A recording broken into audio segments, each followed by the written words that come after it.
Welcome back to Adventure and Repeat. Glad to see you here. So what we're going to talk about today is we've done some towing. I figured give you an update on what I found out and what I'm seeing with this truck. So if this is your first time here, make sure you like the video. Comment, tell us what you think, tell us what else you want to hear about, and subscribe. We got a lot of great content coming, a lot of great content on the channel, so be sure to check it out. And so today, we've done some towing with this. We've done a towing with our boat. We've done towing with our camper. We're going to talk about it. So our boat is a 21-foot cuddy cabin 4-winds boat. It's 1989, so it's an older boat, V8 engine. I think we're around 5,000 pounds with that boat and trailer combined. Pulls nice. You barely know what's back there. Really don't need trailer brakes on the trailer itself, so it's been very nice. I haven't spent much time pulling it, so I mean, it always pulled good before with the Tahoe, so I really don't have much to say about it. But if it works really nice. No complaints with that. Our camper is a 28-foot travel trailer. It's a Jayco. The gross vehicle weight rating is 6,000 pounds. This truck is rated for 16,000 pounds, so it's not a big deal for this. It has a 450-pound tongue load. I've pulled this camper with our 2015 Chevrolet Tahoe all across the country. I've got, I think, close to 30,000 miles with that trailer and truck, a Tahoe, hooked up together, pulling all across everywhere. So I know exactly how it feels. I've done a few things to improve it, to make it track nicer, things like that. I know my way around that and how that acts and responds. So this truck it's almost night and day difference, and it's pretty darn cool. So to go with that, the Tahoe, we always pulled with a weight distribution hitch. Bars and chains, sway control, the whole 9 yards to make it do it properly.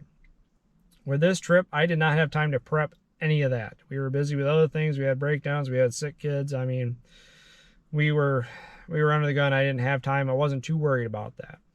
Hitch heights. The Tahoe has the hitch kind of behind the rear bumper compared to the truck, which has it below the bumper. So the Tahoe hitch sits about 2 inches higher than the truck. Not even 2 inches, more like 1.5 inch kind of. It was negligible, so it wasn't a big deal. So what I did was I just took the weight distribution hitch that I had set up completely for the Tahoe, just threw it in the truck with the adapter, and saw what would happen. Weighed it down with 450-pound tongue load, not a big deal. Bikes in the bed of the truck. I think the truck dropped about 1.5 inches with squat.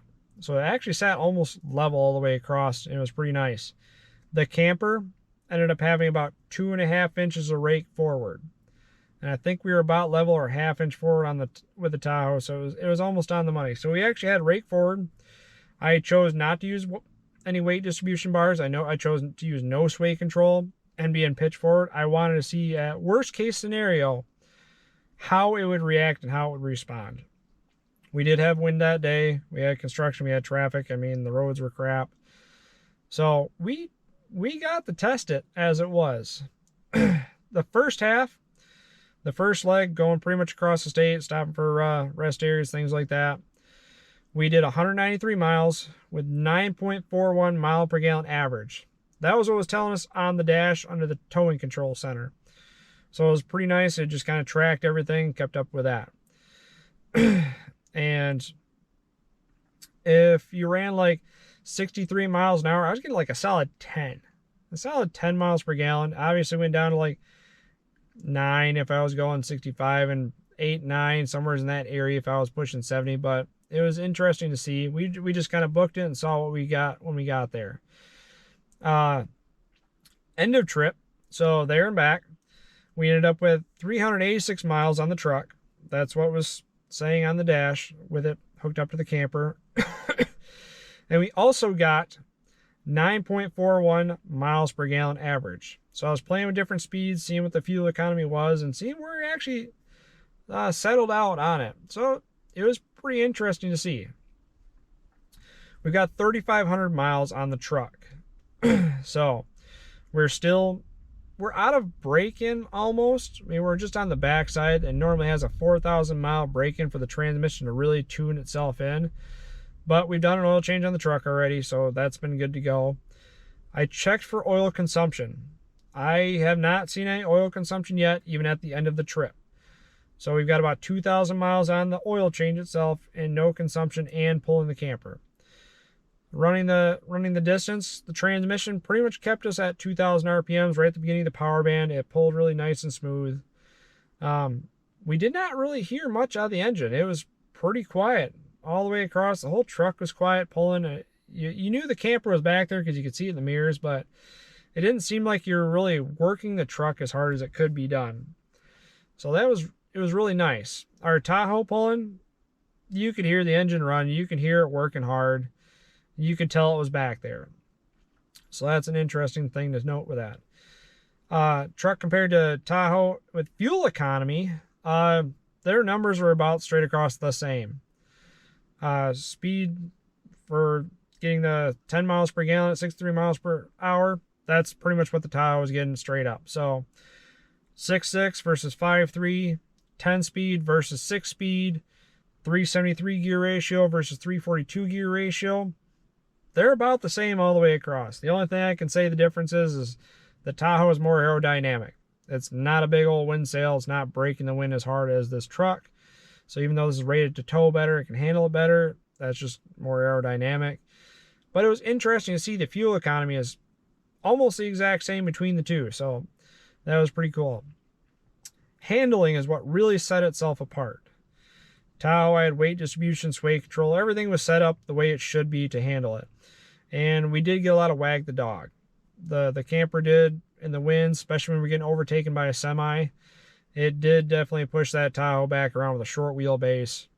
So there wasn't much we could do. The Tahoe, we did already upgrade to load range D tires. So we were already into truck tires. We got rid of the passenger tires because I know that's a big thing with half-ton vehicles nowadays is they put passenger tires on vehicles and there's no sidewall control on them. So everything just sways all over the place. The 5-link suspension was fine. Going back to a leaf sprung rear end just made everything smoother as it went, cycled the suspension travel. I don't think we ever hit bump stops and things like that, even have no weight distribution at all. So crosswinds, getting overtaken by semis, it was almost perfect all the way straight through. You could tell there was there every now and then, but nothing compared to what it was with the Tahoe. So that was actually really neat to see.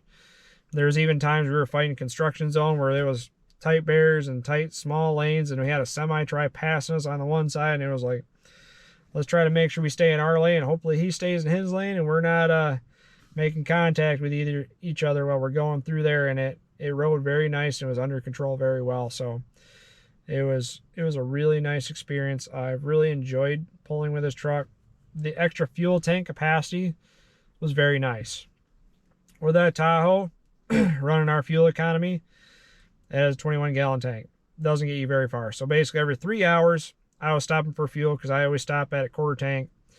And when you're running through the state of Michigan, there's not a lot of fuel stops set up for a truck and camper. They're there, but especially when you start stretching up into the northern half of the state, they're getting better. There's more common around, but there's still not many that's easy to get in and out without fighting traffic and things like that. So I try to stop and find a place around a quarter tank of fuel to make sure I can get in and out, or I can go to the next area. So doing it all in the truck, pretty much one shot all the way across, around the road for about 4 hours, and I still had a quarter tank of fuel left. So it was really nice to know I can go further without having to really adjust my route and plan it that close in advance. So even getting the same fuel economy, just getting the added range on it was really nice and helpful. So that's kind of overall what we've seen so far. I've really enjoyed the truck. It's been smooth. It's been quiet. The cab was so quiet. I've really enjoyed it. The Tahoe is never bad, but this is better for towing. I've really enjoyed it so far. I'm hoping I can stay away from any oil consumption that these older models seem to be played with, but enjoying it so far. Everything's been running good. Trans has been staying nice and cool. The display, the hookup, having Android Auto on the dash has been so nice compared to the old Tahoe where I never had that. It was always running off the phone, which is a smaller screen if somebody's on the phone, things like that. It was really nice to have it right up there on the screen. Really enjoyed it. Tow haul mode. I'm not sure if tow haul mode actually helps on this with that light of a trailer, but it held everything at 2,000 while we were pulling. It was really nice. Having the tracking for miles per gallon and average times on this was really nice. Even when you hit the tow haul button, your battery gauge on the dash actually switched to a trans temp gauge. So you're actually monitoring the important stuff when you're pulling. So other than that, I did a worst case test on the camper. It did well. I'm just probably going to get a standard hitch at the proper height and keep the other hitch set up just for the Tahoe, just in case I ever need to pull it or move things around, or for some reason we have a breakdown, somebody has to come get us. I like to keep backups and plans in place so I can go. But yeah, it worked out pretty darn nice. I've been very impressed with this truck so far. We have a lot more trips planned, so I'll really keep you updated on see if we ever get oil consumption, see what the fuel economy changes are. But so far, this truck's been great. And yeah, that is the update for towing. So be sure to like the video, comment, tell us what you think, tell us what else you want to hear about. Tell us your story. See what are you getting out of these trucks. And subscribe if you haven't already. We got a lot of great content on the channel, a lot of great content coming. So be sure to have a great adventure.